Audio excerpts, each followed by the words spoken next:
ನಮಸ್ಕಾರ ವೀಕ್ಷಕರೇ, ಸುಮನ್ ಟಿವಿ ಕನ್ನಡ ಕಾರ್ಯಕ್ರಮಕ್ಕೆ ಸ್ವಾಗತ. ನಾನು ಉಷಾ. ನಿಮ್ಮೆಲ್ಲರಿಗೂ ಗೊತ್ತಿರುವಂತೆ ಫೆಬ್ರವರಿ 17ನೇ ತಾರೀಕಿನಂದು ಸೂರ್ಯಗ್ರಹಣ ಸಂಭವಿಸಲಿದೆ. ಭಾರತದ ಮೇಲೆ ಈ ಸೂರ್ಯಗ್ರಹಣದ ಪ್ರಭಾವ ಅಷ್ಟಾಗಿ ಇರೋದಿಲ್ಲ. ಆದರೂ ಕೂಡ ಕೆಲವು ರಾಶಿಯವರು ಎಚ್ಚರದಿಂದ ಇರಬೇಕು ಅನ್ನೋದ್ರ ಬಗ್ಗೆ ಎಲ್ಲ ಕಡೆ ಚರ್ಚೆ ನಡೀತಾ ಇದೆ.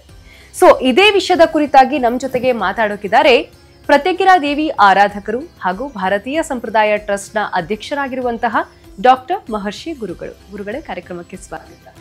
ಹರೇ ಶ್ರೀನಿವಾಸ, ಎಲ್ಲರಿಗೂ ಸಹ ನಮಸ್ಕಾರಗಳು. ಗುರುಗಳೇ, ನಾವು ಈ ಸೂರ್ಯಗ್ರಹಣದಿಂದಾಗಿ ಜಾತಕದ ಮೇಲೆ ಬೀಳುವಂತಹ ಪರಿಣಾಮಗಳ ಬಗ್ಗೆ ಮಾತಾಡೋಣ. ಅದಕ್ಕಿಂತ ಮುಂಚೆ ಈ ಭಾರತದ ಮೇಲೆ ಅಷ್ಟಾಗಿ ಪರಿಣಾಮ ಇಲ್ಲದಿದ್ರೂ ಕೂಡ ಈ ಸೂರ್ಯಗ್ರಹಣದಿಂದ ಎಚ್ಚರಿಕೆಯಿಂದ ಇರಬೇಕಾ ಅಂತ? ಖಂಡಿತ. ಯಾಕಂತ ಹೇಳಿದ್ರೆ ಯಾವುದೇ ಒಂದು ಗ್ರಹಣ ಸಂಭವಿಸ್ತಾ ಇದೆ ಅಂತ ಹೇಳಿದ್ರೆ ಪ್ರಕೃತಿಯ ಮೇಲೆ ಮತ್ತು ಒಬ್ಬ ಮನುಷ್ಯನ ಮೇಲೆ, ರಾಶಿಗಳ ಮೇಲೆ, ಚಕ್ರದ ಮೇಲೆ ಬೀಳುವಂಥದ್ದಿರುತ್ತೆ. ಇಲ್ಲಿ ಗ್ರಹಣ ಗೋಚರ ಆಗ್ತಾ ಇಲ್ಲ ಅಂತ ಹೇಳಿದ್ರೆ ಸೂತಕದ ಒಂದಷ್ಟು ಛಾಯೆ ಇರೋದಿಲ್ಲ. ನಮ್ಮ ಭಾರತದ ಮೇಲೆ ಒಂದಷ್ಟು ಮನೆಯಲ್ಲಿ ಏನೋ ಸೂತಕ ಇದೆ ಅಂತ ಹೇಳಿದ್ರೆ ಅದರ ಛಾಯೆ ಇರುತ್ತೆ, ನೆರಳು. ಸೊ ಆ ರೀತಿ ಗ್ರಹಣದ ನೆರಳು ನಮ್ಮ ಭಾರತದ ಮೇಲೆ ಬೀಳಲ್ಲ, ಹೊರ್ತು ಅಲ್ಲಿ ಗ್ರಹಣ ಆಗ್ತಾ ಇದೆ. ಗ್ರಹಣ ಆಗ್ತಾ ಇದೆ ಅಂತ ಹೇಳಿದ್ರೆ ಗ್ರಹಗಳ ಚಲನವಲನಗಳ ಲೆಕ್ಕಾಚಾರದಲ್ಲಿ ನೋಡಿದ್ರೆ ಒಂದಷ್ಟು ರಾಶಿಗಳ ಮೇಲೆ ಹೆಚ್ಚಿನ ಮಟ್ಟಿಗೆ ಪರಿಣಾಮ ಬೀಳುವಂಥದ್ದು ಈ ವರ್ಷದಲ್ಲಿ ಮೊದಲನೇ ಸೂರ್ಯಗ್ರಹಣದಲ್ಲಿ ನಾವು ನೋಡಬಹುದಾಗಿದೆ. ಹೌದು, ಇದು ವರ್ಷದ ಮೊದಲ ಸೂರ್ಯಗ್ರಹಣ ಕೂಡ. ಕರೆಕ್ಟ್. ಹಾಗಾದ್ರೆ ಈ ಸೂರ್ಯಗ್ರಹಣ ನಮ್ಮಲ್ಲಿ ಅಷ್ಟಾಗಿ ಕೂಡ ಪರಿಣಾಮ ಬೀರೋದಿಲ್ಲ ಅಂದ್ರೂ ಕೂಡ ಕೆಲವು ರಾಶಿಯವರಿಗೆ ಈ ಪರಿಣಾಮ ಬೀರತ್ತೆ ಅನ್ನೋದಾಗತ್ತೆ. ಹಾಗಾದ್ರೆ ಯಾವ್ಯಾವ ರಾಶಿಯವರಿಗೆ ಎಫೆಕ್ಟ್ ಆಗತ್ತೆ ಮತ್ತೆ ಎಚ್ಚರವಾಗಿರ್ಬೇಕಾಗಿರುವಂತ ರಾಶಿಗಳು ಯಾವುದು? ನೋಡಿ, ಯಾವಾಗಲೂ ಅಷ್ಟು ಸೂರ್ಯಗ್ರಹಣ ಆಗುವಂಥ ಸಮಯ ಮತ್ತು ಒಂದಷ್ಟು ಲೆಕ್ಕಾಚಾರದೆಲ್ಲ ಮೇಲೆ ರಾಶಿಗಳ ಮೇಲೆ ಹೇಗಿರುತ್ತೆ ಅನ್ನುವಂಥದ್ದು, ಮತ್ತು ಆ ರಾಶಿಯಲ್ಲಿ ಆ ಸಮಯಕ್ಕೆ ಯಾವ ಗ್ರಹಗಳ ಸಂಯೋಗ ಆಗಿದೆ ಅನ್ನುವಂಥದ್ದು ಒಂದಷ್ಟು ಲೆಕ್ಕಾಚಾರದಲ್ಲಿ ಆ ಗ್ರಹಗಳ ಅಧಿಪತಿಗಳು ಯಾವುದಿರುತ್ತೆ, ರಾಶ್ಯಾಧಿಪತಿಗಳು ಆ ರಾಶಿಯ ಮೇಲೆ ಪರಿಣಾಮ ಬೀಳುವಂಥದ್ದಿರುತ್ತೆ. ಅಂದರೆ ಇದೇ 17ನೇ ತಾರೀಕು ಅಮಾವಾಸ್ಯೆ ದಿವಸ ಸೂರ್ಯಗ್ರಹಣ ಆಗ್ತಾಯಿದೆ. ಅದನ್ನು ನಾವು ರಾಹುಗ್ರಸ್ತವಾಗಿ ಸೂರ್ಯಗ್ರಹಣ ಅಂತ ಹೇಳ್ತೀವಿ. ಯಾಕಂತ ಹೇಳಿದ್ರೆ ರಾಹು ಮತ್ತು ರವಿಯ ಸಂಯೋಗ, ಚಂದ್ರನ ಸಂಯೋಗದಿಂದ ಉಂಟಾಗುವಂಥದ್ದು ಗ್ರಹಣ ಆಗಿರುತ್ತೆ. ಸೊ ಇದು ನಮ್ಮ ಒಂದಷ್ಟು ಭಾರತೀಯ ಕಾಲಮಾನದ ಪ್ರಕಾರದಲ್ಲಿ ನಾವು ನೋಡೋಕೆ ಹೋದರೆ ಸೂರ್ಯಗ್ರಹಣ ಯಾವಾಗಲೂ ಬೆಳಗಿನ ಜಾವನೆ, ಮಧ್ಯಾಹ್ನ ಬೆಳಗಿನ ಜಾವನೆ ಆಗಬೇಕು.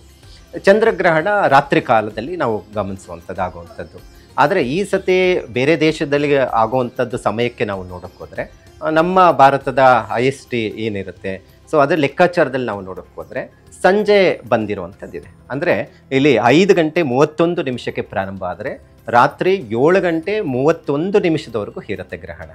ಸೊ ಈ ಗ್ರಹಣದ ಸಂದರ್ಭದಲ್ಲಿ ಚತುರ್ಗ್ರಹಿ ಯೋಗ ಉಂಟಾಗಿರುವಂಥದ್ದು ನಾವು ನೋಡಬಹುದಾಗಿದೆ.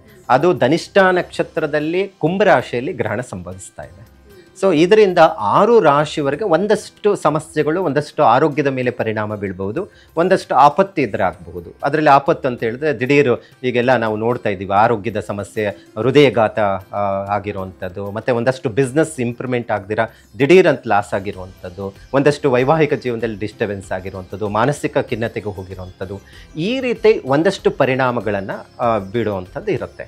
ಸೊ ಇದು ಹಾಗಾಗಿ ಹೆಚ್ಚಿನ ಮಟ್ಟಿಗೆ ಈ ಸೂರ್ಯಗ್ರಹಣ ಒಂದಷ್ಟು ಕೆಟ್ಟ ಪರಿಣಾಮವನ್ನೇ ಬೀಳುತ್ತೆ ಅನ್ನುವಂಥದ್ದು ಇಲ್ಲಿ ಗಮನಿಸಬಹುದು. ಇನ್ನು ರಾಶಿಗಳ ಮೇಲೆ ನಾವು ನೋಡೋಕೆ ಹೋದರೆ ಕುಂಭರಾಶಿಯಲ್ಲೇ ಆಗ್ತಾ ಇರೋದು. ಅದರಲ್ಲಿ ಕುಂಭರಾಶಿಯವರು ಬಹಳ ಮುಖ್ಯವಾಗಿ ಹೆಚ್ಚು ಎಚ್ಚರಿಕೆ ಇರಬೇಕಾಗುತ್ತೆ. ಸೊ ಅದರಲ್ಲಿ ಏನೇನು ಪರಿಣಾಮ ಬೀಳುತ್ತೆ ಅಂತ ನಾವು ನೋಡೋಣ ಜ್ಯೋತಿಷ್ಯದಲ್ಲಿ. ನೋಡಿ, ಪ್ರಮುಖವಾಗಿ ಕುಂಭರಾಶಿಯವರಿಗೆ ಜನ್ಮರಾಶಿಯಲ್ಲಿ ಗ್ರಹಣ ಸಂಭವಿಸ್ತಾ ಇರೋದ್ರಿಂದ ಒಂದಷ್ಟು ಅತ್ಯಂತ ಕೆಟ್ಟ ಪರಿಣಾಮಗಳು ಬೀಳುವಂಥದ್ದಿರುತ್ತೆ. ಅದು ಆರೋಗ್ಯದ ಮೇಲೆ ಹೆಚ್ಚು ಪರಿಣಾಮ ಬೀಳುತ್ತೆ, ಮತ್ತು ಮಾನಸಿಕ ನೆಮ್ಮದಿ ಕಳೆದುಕೊಳ್ಳುವಂಥ ಸಾಧ್ಯತೆ ಹೆಚ್ಚಾಗಿರುತ್ತೆ. ಮತ್ತು ಅದರ ಜೊತೆಗೆ ಈ ಸಮಯದಲ್ಲಿ ಪ್ರಮುಖವಾದಂಥದ್ದು ಯಾವುದೇ ನಿರ್ಧಾರಗಳನ್ನು ತೆಗೆದುಕೊಳ್ಬೇಡಿ. ಈಗ ಏನಾದರೂ ಆಸ್ತಿ ವಿಚಾರದಲ್ಲಿ 1 ತಿಂಗಳ ಕಾಲ ಯಾವುದೇ ಮಾತುಕತೆ ಆಗ್ಬೋದು, ಅಥವಾ ಮದುವೆ ವಿಚಾರಕ್ಕೆ ಸಂಬಂಧಪಟ್ಟಂಥದ್ದಾಗ್ಬೋದು, ಒಂದಷ್ಟು ಸಮಸ್ಯೆಗಳು ಎದುರಾಗುವಂಥ ಸಾಧ್ಯತೆ ಇರುತ್ತೆ. ಮತ್ತು ಕೆಲಸದ ವಿಚಾರದಲ್ಲಿ ಬದಲಾವಣೆ ಮಾಡಿಕೊಳ್ಳುವಂಥದ್ದಾಗ್ಬೋದು, ಅಥವಾ ಬಿಸ್ನೆಸ್ ವಿಚಾರದಲ್ಲಿ ಹೊಸದಾಗಿ ಪ್ರಾರಂಭ ಮಾಡುವಂಥದ್ದಿತ್ತು ಅಂದ್ರೇನು ಮುಂದಿನ ದಿನದಲ್ಲಿ ಅದೊಂದಷ್ಟು ಸಮಸ್ಯೆಗಳು ಉಂಟಾಗುವಂಥ ಸಾಧ್ಯತೆ ಇರುತ್ತೆ. ಹಾಗಾಗಿ ಈ ಚಂದ್ರಗ್ರಹಣ ಹೇಗೆ ಫಲಗಳು ಕೊಡುತ್ತೋ ಅದೇ ರೀತಿ ಸೂರ್ಯಗ್ರಹಣ ಈಗ ಸಂಭವಿಸ್ತಾ ಇರುವಂಥದ್ದು ಅಷ್ಟೇ ಹೆಚ್ಚು ಪರಿಣಾಮ ಬೀಳುವಂಥದ್ದು ಇರುತ್ತೆ.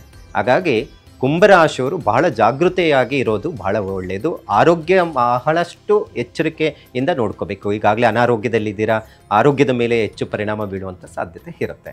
ಇನ್ನು ಕರ್ಕಾಟಕ ರಾಶಿ ಯಾಕಂತ ಹೇಳಿದ್ರೆ ರಾಶ್ಯಾಧಿಪತಿ ಚಂದ್ರಗ್ರಹಣೇ ಆಗಿದ್ದು ಇಲ್ಲಿ ಗ್ರಹಣ ಸಂಭವ ಆಗುವಂಥದ್ದು ರಾಹು ಮತ್ತು ರವಿ ಜೊತೆಗೆ ಚಂದ್ರನ ಸಂಯೋಗದಿಂದ ಒಂದಷ್ಟು ಕರ್ಕಾಟಕ ರಾಶಿಯವರೆಗೂ ಡಿಸ್ಟರ್ಬೆನ್ಸ್ ಆಗುತ್ತೆ. ಕರ್ಕಾಟಕ ರಾಷ್ಟ್ರಾಧಿಪತಿ ಚಂದ್ರ ಮನಸ್ಸಿನ ಕಾರಕ, ಮಾತೃಕಾರಕ ಅಂತ ಹೇಳ್ತೀವಿ. ಹಾಗಾಗಿ ಇವರಿಗೆ ರಾಷ್ಟ್ರಾಧಿಪತಿ 8ನೇ ಮನೆಯಲ್ಲಿರೋದ್ರಿಂದ ಆಯುಷ್ ಸ್ಥಾನ ಅಂತ ಹೇಳ್ತೀವಿ. ಹೆಚ್ಚಿನ ಮಟ್ಟಿಗೆ ಗಾಡಿಗಳೆಲ್ಲ ಓಡಾಡುವಾಗ ಬಹಳ ಹುಷಾರಾಗಿರಬೇಕಾಗುತ್ತೆ. ಮತ್ತು ಇದೇ ಸಮಯದಲ್ಲಿ ಹಳೆಯ ಕಾಯಿಲೆಗಳು ಏನಾದರೂ ಇತ್ತೆಂದ್ರೂ ಅದು ಇನ್ನಷ್ಟು ಹೆಚ್ಚು ತೊಂದರೆ ಆಗಬಹುದು, ಅಥವಾ ಆರೋಗ್ಯದ ಮೇಲೆ ಪರಿಣಾಮ ಬೀಳುವಂಥದ್ದು ಇರುತ್ತೆ. ಇವರಿಗೆ ಹೆಚ್ಚಿನ ಮಟ್ಟಿಗೆ ಮನಸ್ಸಿನ ಮೇಲೆ ಪರಿಣಾಮ, ಶೀತಕ್ಕೆ ಸಂಬಂಧಪಟ್ಟಂತಹ ಆರೋಗ್ಯದ ಮೇಲೆ ಪರಿಣಾಮ ಬೀಳುವಂಥದ್ದು ಇರುತ್ತೆ. ಸ್ವಲ್ಪ ಕರ್ಕಾಟಕ ರಾಶಿಯವರು ಆದಷ್ಟು ಯಾವುದೇ ನಿರ್ಧಾರಗಳು ಅಥವಾ ಹೂಡಿಕೆ ವಿಚಾರದಲ್ಲಿ ಮಾಡುವಂಥದ್ದು, ಏನಾದರೂ ಬಿಸ್ನೆಸ್ ಇನ್ವೆಸ್ಟ್ಮೆಂಟ್ ಮಾಡುವಂಥದ್ದು ಆಗ್ಬೋದು, ಅಥವಾ ದುಡ್ಡು ಯಾರಿಗಾದ್ರೂ ಕೊಡೋದು ತೆಗೆದುಕೊಳ್ಳುವಂಥದ್ದು ಆಗ್ಬೋದು, ಭಾಳ ಹುಷಾರಾಗಿರಬೇಕು. ಮತ್ತು ಮಾನಸಿಕ ಕಾಯಿಲೆಗಳು ಬರುತ್ತೆ. ಅತಿಯಾದಂಥ ಕೋಪ, ಸಿಟ್ಟು, ಅದರಿಂದ ಹೆಚ್ಚಿನ ಮಟ್ಟಿಗೆ ಅನಾರೋಗ್ಯಕ್ಕೆ ಒಳಗಾಗುವಂಥ ಸಾಧ್ಯತೆ ಇರುತ್ತೆ. ಆದಷ್ಟು ಎಚ್ಚರಿಕೆ ಅಗತ್ಯ ಇದೆ.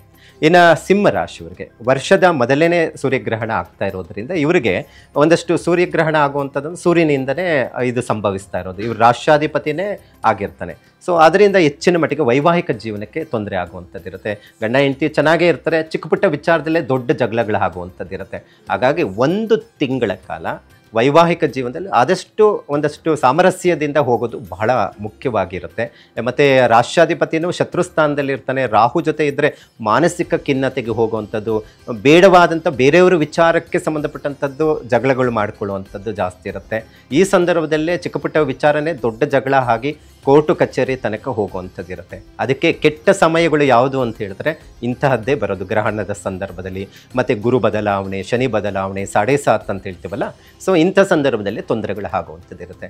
ಬಹಳ ಎಚ್ಚರಿಕೆ ಅಗತ್ಯ ಇದೆ. ಮತ್ತು ಅದರ ಜೊತೆಗೆ ದಿಢೀರ್ ನಿರ್ಧಾರ, ಆತುರ ನಿರ್ಧಾರವನ್ನು ತೆಗೆದುಕೊಳ್ಬೇಡಿ. ಆದಷ್ಟು ಒಂದಷ್ಟು ನಾಯಕ ತತ್ವ ಅಂದರೆ ಯಾವುದನ್ನು ಸಿನಿಮಾ ಕ್ಷೇತ್ರ ಆಗ್ಬೋದು, ಅಥವಾ ರಾಜಕೀಯದಲ್ಲಿ ಇರುವಂಥವ್ರಾಗ್ಬೋದು, ಅಥವಾ ಯಾವುದನ್ನು ಸರ್ಕಾರಿ ಕೆಲಸದಲ್ಲಿ ವಿಚಾರದಲ್ಲಿ ಆಗ್ಬೋದು, ಕೆಲಸದಲ್ಲಿ ತೊಂದರೆ ಆಗುವಂಥ ಸಾಧ್ಯತೆ ಇರುತ್ತೆ. ಸಿಂಹರಾಶಿಯವರು ಬಹಳ ಎಚ್ಚರಿಕೆಯಿಂದ ನೋಡ್ಕೋಬೇಕಾಗುತ್ತೆ. ಇನ್ನು ಕನ್ಯಾ ರಾಶಿಯವರಿಗಂತೂ ಮೊದಲನೇ ವರ್ಷದ ಒಂದು ಗ್ರಹಣ, ಸೂರ್ಯಗ್ರಹಣ ಆಗಿರೋದ್ರಿಂದ ಹಲವು ವಿಧವಾದಂಥ ಅಶುಭಗಳನ್ನು ಉಂಟು ಮಾಡುತ್ತೆ ಅಂತ ಹೇಳುತ್ತೆ. ಅದರಲ್ಲಿ ಖರ್ಚುಗಳು ಜಾಸ್ತಿ ಆಗುತ್ತೆ, ನಷ್ಟ ಜಾಸ್ತಿ ಆಗುತ್ತೆ. ಬಿಸ್ನೆಸ್ಸಲ್ಲಿರುವಂಥವ್ರು ದಿಢೀರಂತ ಏನಕ್ಕಾದರೂ ಇನ್ವೆಸ್ಟ್ಮೆಂಟ್ ಮಾಡಿ ಲಾಸ್ ಮಾಡಿಕೊಳ್ಳುವಂಥ ಸಾಧ್ಯತೆ ಇರುತ್ತೆ. ಬಹಳ ಎಚ್ಚರಿಕೆಯಿಂದ ಇರಬೇಕಾಗುತ್ತೆ. ತಾಳ್ಮೆ ಬಹಳ ಅಗತ್ಯ ಇದೆ ಇವರಿಗೆ. ಇನ್ನು ಉದ್ಯೋಗದ ವಿಚಾರದಲ್ಲಿ ಬದಲಾವಣೆ ಖಂಡಿತ ಮಾಡ್ಕೊಳ್ಳೋಕೆ ಹೋಗ್ಬೇಡಿ. ಕೆಲಸಕ್ಕೆ ಏನಾದರೂ ಬಿಟ್ಟರೆ ಅಂದರೆ ಮತ್ತೆ ಕೆಲಸ ಸಿಗೋದು ಬಹಳ ಕಷ್ಟ ಆಗುವಂಥದ್ದಿರುತ್ತೆ. ಆರೋಗ್ಯದ ಮೇಲೆ ಹೆಚ್ಚು ಪರಿಣಾಮ ಬೀಳುವಂಥ ಸಾಧ್ಯತೆ ಇರುತ್ತೆ.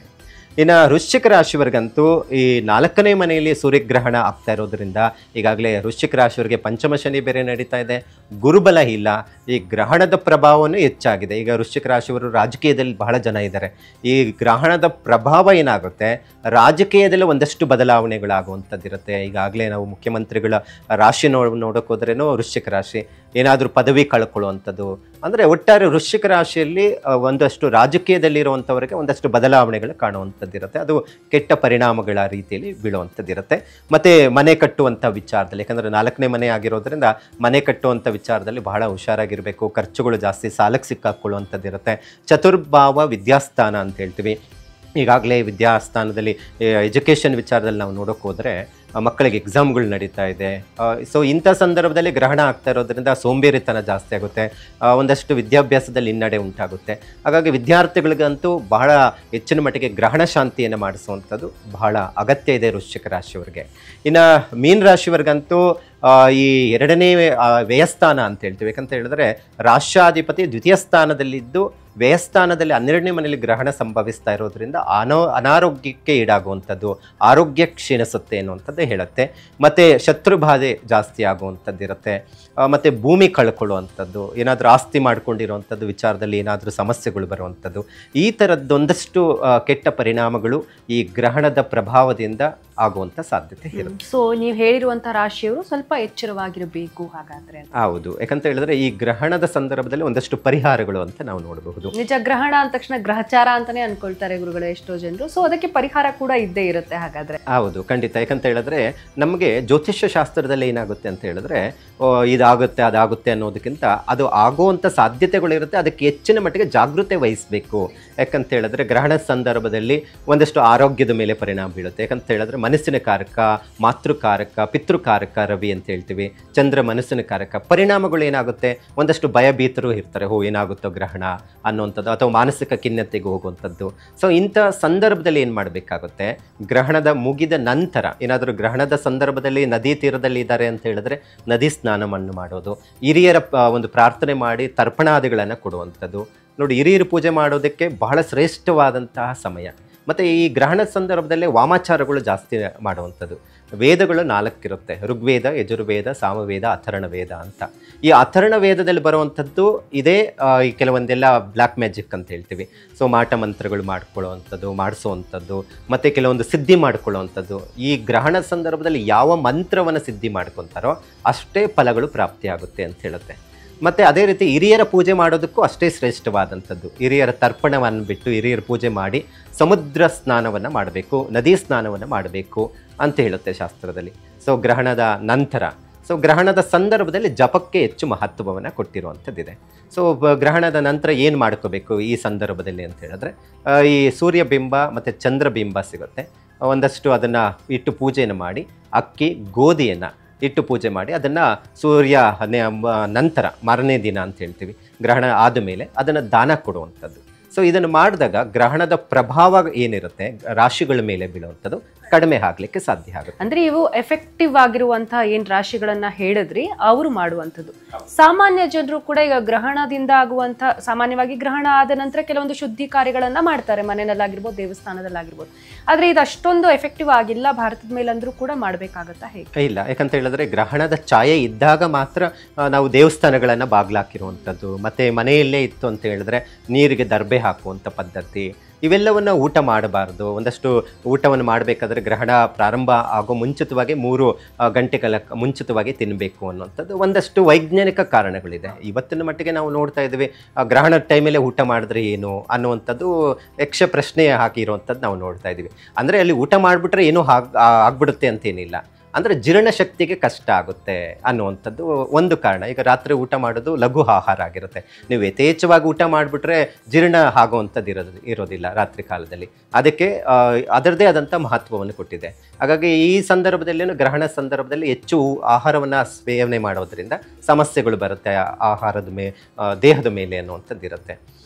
ಈ ಸಂದರ್ಭದಲ್ಲೇ ಹೆಚ್ಚಿನ ಮಟ್ಟಿಗೆ ಆಹಾರವನ್ನು ಸೇವನೆ ಮಾಡುವುದರಿಂದ ದೇಹದ ಮೇಲೆ ಅನಾರೋಗ್ಯಕ್ಕೆ ಒಳಗಾಗ್ತಾರೆ ಅನ್ನೋ ಕಾರಣ ವೈಜ್ಞಾನಿಕ ಕಾರಣ ಆಗಿರುತ್ತೆ. ಅದಕ್ಕೋಸ್ಕರ ಆಹಾರದ ವಿಚಾರ ಆಗ್ಬೋದು, ಪೂಜಾ ವಿಧಾನಗಳಾಗ್ಬೋದು, ಗ್ರಹಣದ ಛಾಯೆ ಬೀಳಬಾರ್ದು. ಇವತ್ತು ಯಾರೋ ಒಬ್ಬರು ಮನೆಯಲ್ಲಿ ತೀರೋಗಿದ್ದಾರೆ ವ್ಯಕ್ತಿ ಅಂತ ಹೇಳಿದ್ರೆ ಒಂದಷ್ಟು ಮೈಲ್ಗೆ ಅಥವಾ ಒಂದಷ್ಟು ನಾವು ಇಲ್ಲಿ ಗಮನಿಸಬಹುದು ಈ ಛಾಯೆ ಪ್ರಭಾವ ರೀತಿಯಲ್ಲಿ ಮೈಲ್ಗೆ ಆಗುವಂಥದ್ದು ಅಂತ ಹೇಳ್ತೀವಿ. ಅದೇ ರೀತಿ ಗ್ರಹಣನೂ ಅಷ್ಟು ಪ್ರಭಾವ ಇರುತ್ತೆ ಅನ್ನೋಂಥ ಕಾರಣಕ್ಕೆ ದೇವಸ್ಥಾನಗಳಾಗ್ಬೋದು, ಮನೆಯಲ್ಲಿ ದರ್ಬೆ ಹಾಕುವಂಥದ್ದು ಇವೆಲ್ಲವನ್ನು ಮಾಡ್ತಾ ಇದ್ದಿದ್ದು. ಆದರೆ ಈ ವರ್ಷದಲ್ಲಿ ಗ್ರಹಣ ಗೋಚಾರ ಇಲ್ಲದ ಕಾರಣಕ್ಕೆ ಇದೆಲ್ಲ ಏನು ಅಷ್ಟು ಆಚರಣೆ ಮಾಡುವಂತ ಅಗತ್ಯ ಇಲ್ಲ. ಹಾಗಾದ್ರೆ ಕೆಲವೊಂದು ಮಾಡಬೇಕು, ಕೆಲವೊಂದು ಮಾಡಬಾರ್ದು ಅನ್ನೋ ಥರದ್ದು ಯಾವ ಥರನೂ ಇರೋದಿಲ್ಲ. ಹಾಗಾದ್ರೆ ಸಾಮಾನ್ಯ ಕೇವಲ ಏನಂದ್ರೆ ರಾಶಿಯವರು, ಈ ಹೇಳಿರುವಂತ ರಾಶಿಯವರು ಎಚ್ಚರದಿಂದ ಇದ್ರೆ ಸಾಕು. ಹೌದು, ಗ್ರಹಗಳ ಪ್ರಭಾವ ಮನುಷ್ಯರ ಮೇಲೆ ಮತ್ತೆ ಒಂದಷ್ಟು ಪ್ರಕೃತಿ ಮೇಲೆ ಬೀಳುವಂತ ಸಾಧ್ಯತೆ ಇರುತ್ತೆ. ನಾವ್ ಇಲ್ಲಿ ಇನ್ನೊಂದು ಗಮನಿಸಬಹುದು ಗುರುಗಳೇ, ಈಗ ಭಾನುವಾರ ಕೂಡ ಶಿವರಾತ್ರಿ ಬಂದಿರುವಂತದ್ದು, ಅದು ನೆಕ್ಸ್ಟ್ ಡೇ ಮಂಡೇ ಕೂಡ ಕೆಲವರು ಜಾಗರಣೆಯನ್ನ ಮುಕ್ತಾಯಗೊಳಿಸ್ಬಿಟ್ಟು ಪೂಜೆ ಪುನಸ್ಕಾರ ಮಾಡ್ತಾರೆ. ಅದ್ರ ನಂತರನೇ ಇಮಿಡಿಯೇಟ್ ಆಗಿ ಗ್ರಹಣ ಕೂಡ ಬಂದಿರುವಂತದ್ದು, ಅದ್ರ ಬಗ್ಗೆ ಏನ್ ಹೇಳಿ? ನೋಡಿ, ಸಾಮಾನ್ಯವಾಗಿ ಯಾವುದೇ ಒಂದು ಗ್ರಹಣ ಆಗಬಹುದು, ಮತ್ತು ಒಂದಷ್ಟು ಅಮಾವಾಸ್ಯೆ, ಹುಣ್ಣಿಮೆ, ಇವೆಲ್ಲ ಒಂದಷ್ಟು ಹಬ್ಬ ಹರಿದಿನಗಳಾಗ್ಬೋದು, ಅದರದ್ದೇ ಆದಂಥ ತಿಥಿ ಮತ್ತು ಒಂದಷ್ಟು ವಾರಗಳಲ್ಲಿ ಬರುವಂಥದ್ದು ನಾವು ಮಾಸಗಳಲ್ಲಿ ನಾವು ನೋಡ್ತೀವಿ. ಆದರೆ ಒಂದಷ್ಟು ಒಳ್ಳೆಯದೇ ಅಂತಲೂ ಇಲ್ಲಿ ನಾವು ನೋಡೋಕ್ಕೆ ಹೋದರೆ ಒಂದಷ್ಟು ಸಮಸ್ಯೆಗಳೂ ಎದುರಾಗುವಂಥದ್ದು ಇರುತ್ತೆ. ಇಲ್ಲಿ ಶಿವರಾತ್ರಿ ಆದ ಮಾರನೇ ದಿನ ಅಮಾವಾಸ್ಯೆ ದಿವಸನೇ ಗ್ರಹಣ ಸಂಭವಿಸ್ತಾ ಇದೆ. ಅದರಲ್ಲಿ ಯಾವಾಗಲೂ ಅಷ್ಟೇ ಈ ಗ್ರಹಣ ಅಂತ ಹೇಳಿದ ತಕ್ಷಣವೇ ಒಂದಷ್ಟು ಸಮಸ್ಯೆಗಳೇ ಎದುರಾಗುವಂಥದ್ದು ಇರುತ್ತೆ. ಈ ಅಮಾವಾಸ್ಯೆಯ ನಂತರ ಬರುವಂಥ ದಿನಗಳೇನಿರುತ್ತೆ, ಈ ಎರಡೂ ಕಾರಣದಿಂದ, ಒಂದು ಶಿವರಾತ್ರಿಯ ಪ್ರಯುಕ್ತವಾಗಿ ಬಂದಿರುವಂಥ ಗ್ರಹಣ ಏನಿದೆ ಸೂರ್ಯಗ್ರಹಣ, ಒಂದಷ್ಟು ರಾಜಕೀಯದಲ್ಲಿ ದಿಢೀರ್ ಬದಲಾವಣೆಗಳು ಕಾಣುವಂಥ ಸಾಧ್ಯತೆ ಇರುತ್ತೆ. ಯಾಕಂತ ಹೇಳಿದ್ರೆ ಒಂದಷ್ಟು ಉನ್ನತ ಸ್ಥಾನದಿಂದ ಕೆಳಗಡೆ ಇಳಿಯುವಂಥದ್ದಾಗ್ಬೋದು, ಅಥವಾ ಏನಾದರೂ ಒಂದಷ್ಟು ಬದಲಾವಣೆ ಮಾಡಿಕೊಳ್ಳುವಂಥ ಸಾಧ್ಯತೆ ಇರುತ್ತೆ. ಯಾಕಂತ ಹೇಳಿದ್ರೆ ಪ್ರಕೃತಿಯ ಮೇಲೆ ಮತ್ತು ಒಂದಷ್ಟು ಮನಸ್ಸಿನ ಮೇಲೆ ಒಂದಷ್ಟು ರಾಶಿಗಳ ಮೇಲೆ ಪರಿಣಾಮಗಳು ಬೀಳುವಂಥದ್ದು ಇರುತ್ತೆ. ಹಾಗಾಗಿ ಶಿವರಾತ್ರಿಯ ನಂತರ ಬಂದಿರೋ ಗ್ರಹಣ ಎಲ್ಲರಿಗೂ ಒಳ್ಳೆಯದಾಗಲಿ, ಒಂದಷ್ಟು ಆರೋಗ್ಯ ಚೆನ್ನಾಗಿರಲಿ, ಯಾವುದೇ ಸಮಸ್ಯೆ ಬಂದರೆ ಅದನ್ನು ಒಳ್ಳೆಯ ರೀತಿಯಲ್ಲಿ ಸ್ವೀಕಾರ ಮಾಡೋದು ಬಹಳ ಮುಖ್ಯವಾಗಿರುತ್ತೆ. ಸರಿ ಗುರುಗಳೇ, ಈ ಗ್ರಹಚಾರದ ಬಗ್ಗೆ ಸಾಕಷ್ಟು ಮಾಹಿತಿ ನೀಡಿದ್ದೀರಾ. ಹಾಗೆ ಯಾವ ರಾಶಿಯವರು ತುಂಬಾ ಎಚ್ಚರವಾಗಿರಬೇಕು, ಅಂಥವ್ರಿಗೆ ಏನ್ ರೀತಿ ಪರಿಹಾರವನ್ನ ಮಾಡ್ಕೊಳ್ಬೇಕು ಅನ್ನೋದ್ರ ಕುರಿತಾಗಿ ಹೇಳಿದ್ದೀರಾ. ಧನ್ಯವಾದಗಳು. ಹರೇ ಶ್ರೀನಿವಾಸ. ಸೊ ವೀಕ್ಷಕರೇ, ನೋಡಿದ್ರಲ್ಲ, ಏನು ವರ್ಷದ ಮೊದಲ ಗ್ರಹಣ ಭಾರತದ ಮೇಲೆ ಅಷ್ಟಾಗಿ ಎಫೆಕ್ಟ್ ಇಲ್ಲ ಅಂದ್ರೂ ಕೂಡ ಕೆಲವು ರಾಶಿಯವರು ಸ್ವಲ್ಪ ಎಚ್ಚರವಾಗಿ ಯೋಚನೆ ಮಾಡಿ ನಿರ್ಧಾರಗಳನ್ನ ತೆಗೆದುಕೊಳ್ಳಿ ಅಂತ ಗುರುಗಳು ಮಾಹಿತಿ ನೀಡಿದ್ದಾರೆ. ಈ ಕಾರ್ಯಕ್ರಮ ನಿಮಗೂ ಕೂಡ ಇಷ್ಟ ಆಗಿದೆ ಅಂತ ಭಾವಿಸ್ತಾ ಕಾರ್ಯಕ್ರಮ ಮುಗಿಸ್ತಾ ಇದ್ದೀನಿ. ನಮಸ್ಕಾರ. ಸುಮನ್ ಟಿವಿ ಕನ್ನಡದಲ್ಲಿ ಜಾಹೀರಾತು ನೀಡಲು ಸಂಪರ್ಕಿಸಿ 9686376663.